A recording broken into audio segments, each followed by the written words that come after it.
ونستعينه ونستغفره وأعوذ بالله من شرور أنفسنا ومن سيئات أعمالنا. أما بعد فأعوذ بالله من الشيطان الرجيم. بسم الله الرحمن الرحيم. الذين آتيناهم الكتاب يتلونه حق تلاوته. وقال النبي صلى الله عليه وآله وسلم: اقرأوا القرآن بلحون العرب وأصواتها. صدق الله العظيم وصدق رسوله النبي الكريم. ډیر محترم حضرت مولانا فصیح اللسان صاحب،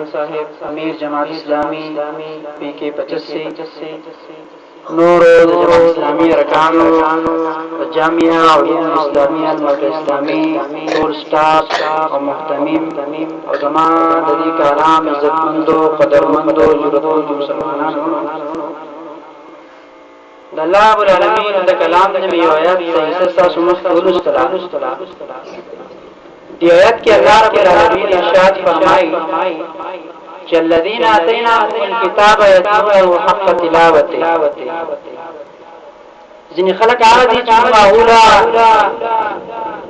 کلام ورکړي او یتلونه حق تلاوته، د قرآن او آیاتونو تلاوت کوي. هغه شان تلاوت کې داغي تلاوت کول او حق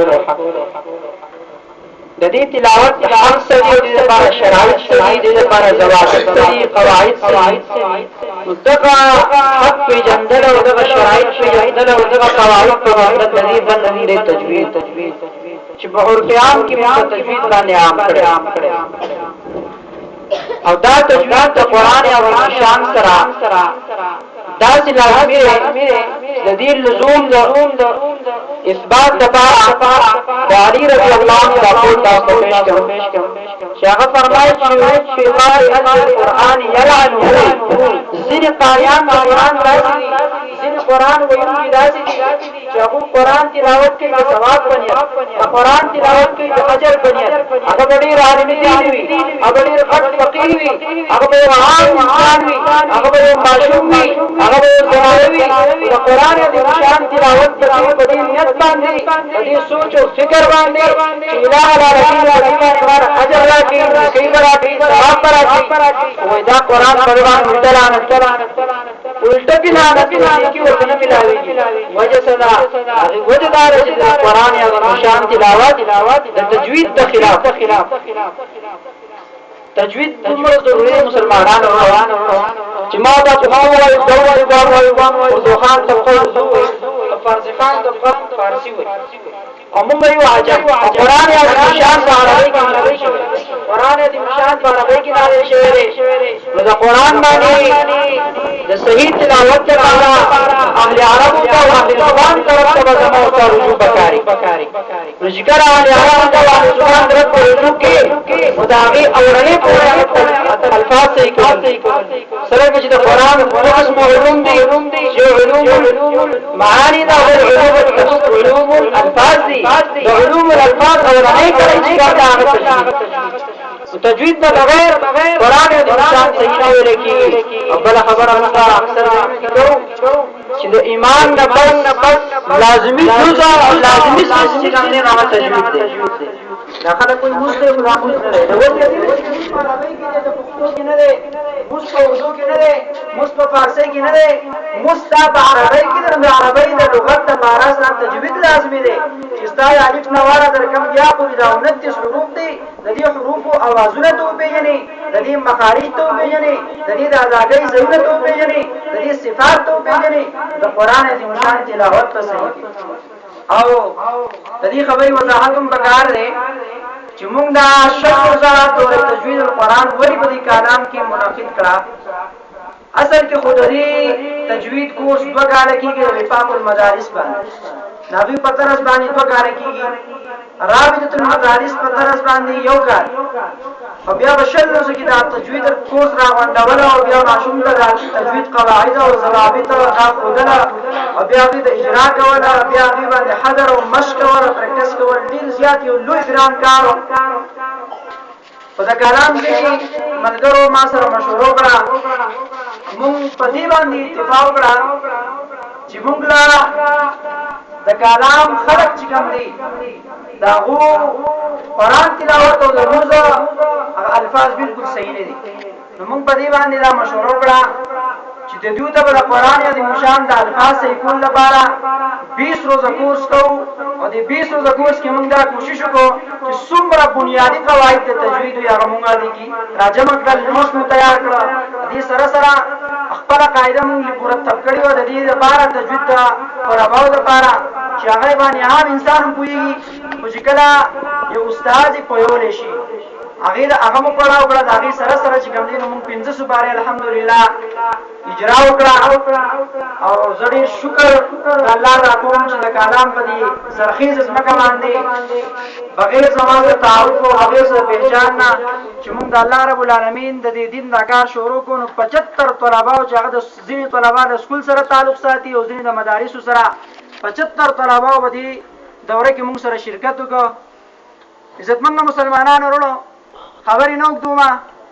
د تجوید لزوم د بار علماء کرام ناس دي یقول له العلامه جزري سے پیش کوم هغه فرمای چې والاخذ بالتجوید ختم لازم التجوید د ذکر التجوید علم ذکر د قران او د شان د الفاظ صحیح ادا کول دا لازم دي فرض دي من لم يجود القران آثم یو انسان د قران له تجوید نه خلاف وي تجوید د قواعد نه خلاف وي دا په ګناه کې دی مولا علی قاری هغه چې د تجوید علم حاصلول دا فرض عین دی او د تجوید باندې قران تلاوت کول لا فرض عین دی اگر هغه تفصیلی له حاصلول هغه فرض کفایه ده نو تجوید معمولی علم چې موږ د قران صحیح وایو دا فرض دی په هر مسلمان باندې فرض عین دی او چې د تجوید لوی قرات او علم چې 15 کاله کورس دی نو دا یو قاری کې کلی کې حاصل کړي نو ټول کلیوالو غاړه په خلاص شو د دیو جنا زه ډیر افسوس سره دا خبره کوم چې زمونږ تحریکی علما زما په دوره کې مرسته ونکړه مال خپل طلبانو نکړه زما حوصله افزایی ونکړه او ډیر وخت زمونږ دا یو معاملې را روانه د قاری او د ملای فرق چې قاری څه ته مولا څه ته حالانکه دا کوم اقوال چې ما پېښ کړه او دومره دلایل را سره د قاری او د عالم هیڅ فرق نشته څومره چې د قرات او د تجوید کتابونه لیکلي هغه علما لیکلي قاری ځان نشیز نه دی او عالم ځان نشیز نه دی نن زمون قاری عالم نه دی او عالم قاری نه دی زمون علما قراء ته بد نظر کوي او زمون قراء علما ته بد نظر کوي زړی افسوس سره دا خبره کوم زمون د نظریه په خلکو کې هم دا یو شی نن وته چې زمونږ په دې کلام کې په ډیرو فرقو کې دننه زمونږ یو داسې تحریکي خلک چې هغه زموږ سره ځایونه کړه او زه هغه ته دا خاص کوم چې زموږ په خپل باندې دا کوشش دی چې د قاری او د عالم دا فرق ختمو او دا په یاجمو کې یو لوی فتنه پیدا شوې ده دې سره عوام باندې مسله پری بس او زما استاد د علم او زما استاد د پټکی باندې علم اوزي اثر پریواسي زه خبرې نو کومه مشران راغلي او خبرې کوي الله رب العالمین دې باندې خبرو اول مار بیا تاسو ته توفیق راکړي خو زه اخیره کې بیا تاسو ته درخواست کوم چې کله ان شاء الله موږ د تجوید د دوره ډیر په انداز سره کوو نو څومره چې تاسو د حاضرین ناسي په دې کې موږ سره هر قسم کومک هر قسم مدد کوي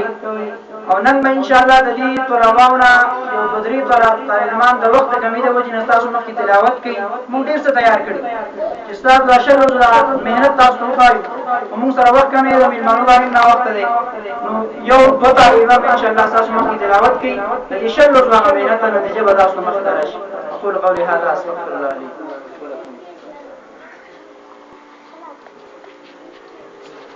ماشاءاللہ جزاک اللہ دعو اکرام الحر ربانی سے تاثرہ تجوید په حوالے سره خبرې کوله استاد اکرام الحر ربانی سے مبارکباد ورکوم